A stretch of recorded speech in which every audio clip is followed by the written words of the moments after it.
BR9 TV Telugu news channel కు స్వాగతం. కాకినాడలో కూటమి ప్రభుత్వం కాపు జేఏసీ అధ్యక్షుడు వాసిరెడ్డి యేసుదాస్ తో నిన్న జరిగిన ఆత్మీయ సమావేశంపై ముఖాముఖి. ఇప్పుడు చూసిన మీరు ఏదో గొడవలు వేస్తూనే ఉంటారు. కాపు సంఘాన్ని ఉన్నతమైన స్థానం తీసుకు ఉద్దేశంతో మరి ఈ రోజు ఏర్పాటు సమావేశం ఉద్దేశం మాకు తెలియజేయండి. కాపు ఆత్మీయ సమావేశం. కాపు తెలక బలిజా ఒంటరి మున్నూరు కాపు తూరు కాపు తుని కాపు ఐక్య గర్జనకి ఎంతో కష్టపడి పనిచేయడం జరిగింది. తర్వాత అనేకసార్లు కూర్చోవడం జరిగింది. తర్వాత మధ్యలో కూటమి ప్రభుత్వానికి మెజార్టీ ఉద్యమం చేసిన నాయకులందరూ కూడా పనిచేయడం జరిగింది. సుమారు 18 నెలల కాలం గవర్నమెంట్ అయ్యి వచ్చింది. అన్ని జిల్లాలో మేము అంతా తిరిగాం. కూటమిలో బీజేపీ, టీడీపీ, జనసేన తిరిగి పనిచేయడం కూడా జరిగింది.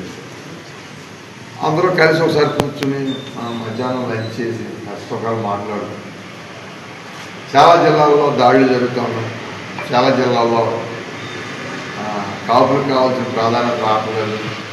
చాలా దగ్గర అందరూ ఫోన్లు చేయటం, మేము కష్టపడి పని చేసామండి, ఏ న్యాయం జరగట్లేదు, ఇలా చెప్తా ఉన్నారు. అందరూ కలిసి కూర్చుని దీన్ని ఒక మంచి ప్రభుత్వం పనిచేస్తుంది కనుక దానికి అనుకూలంగానే మనం పనిచేసి మనకు రావాల్సిన హక్కులు ఏదైతే ఉన్నాయని సాధించుకోవాలో మంచిగానని చెప్పి ఆలోచనతో అందరూ కలిసి ఒక ఆత్మీయ బంధుత్వంగా కూర్చుని చిత్తూరు నుంచి శ్రీకాకుళం దాకా ప్రతి జిల్లా నుంచి 5 మనుషుల్ని జేఏసీలో పనిచేసిన ప్యాకేసి పిలిచి కూర్చోవడం జరుగుతుంది రేపు 10 గంటలకు.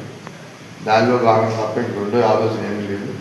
కూటానికి మద్దతుగా పనిచేసాం. మళ్ళీ ఇప్పుడు కూటానికి మద్దతుగా మళ్ళీ పనిచేసి ఈ రాష్ట్రంలో ఉన్న అభివృద్ధి దారిలో ఏ రకంగా ప్రభుత్వం జరుగుతూ ఉందో దానికి కాపులే కీలక పాత్ర వహించి ప్రభుత్వాన్ని తెచ్చారు కనుక ఆ కాపులు మళ్ళీ ఎటు జరగకుండా ప్రభుత్వం చూసుకోవాల్సిన బాధ్యత కూడా ఉందని చెప్పి సందర్భంగా తెలియజేస్తాం.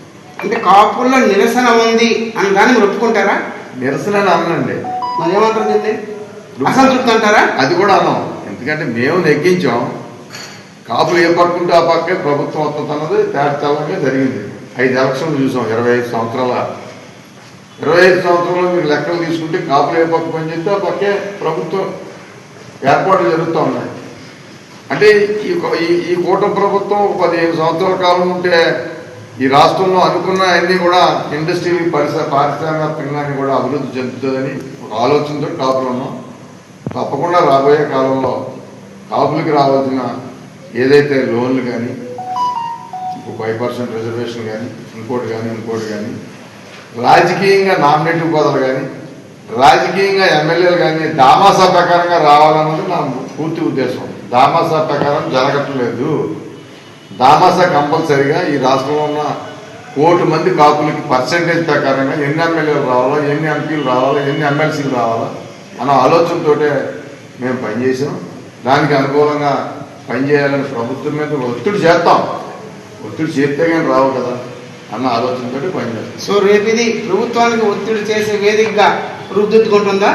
ఒత్తిడి అంటే మేమంతా కూర్చుని ప్రభుత్వం వచ్చిన తర్వాత ఖజానాలో రూపాయి లేదు అన్న బాధ అందరికీ ఉన్నాయి. పట్టాలు ఇప్పిస్తా ఉన్నారు చంద్రబాబు నాయుడు గారు దేశ విదేశాలను తీసుకొచ్చి.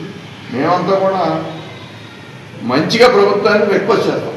ఒత్తిడి కాదు, రిక్వెస్ట్ చేస్తాం. ఈ సమావేశానికి ఎంతమంది మీరు ఆహ్వానం పంపారు? కీలకమైన వ్యక్తులు ఎవరైనా వస్తున్నారా?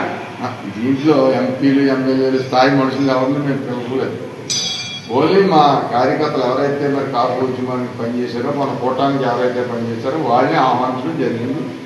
అన్ని జిల్లాలో కూడా నేను క్యాంపెయిన్ చేసాం. 44 నియోజకవర్గాల్లో కూటమికి ఓటేయమని అడిగిన తర్వాత ఆ నియోజకవర్గాల్లో ప్రజలు అడుగుతూ ఉన్నారు, మీరు వచ్చి ఓటేయమని అడిగారు, మమ్మల్ని ఏ నామినేటర్లో తీసుకోవడం లేదు అన్నది ఒక పెద్ద సమస్యగా మిగిలింది.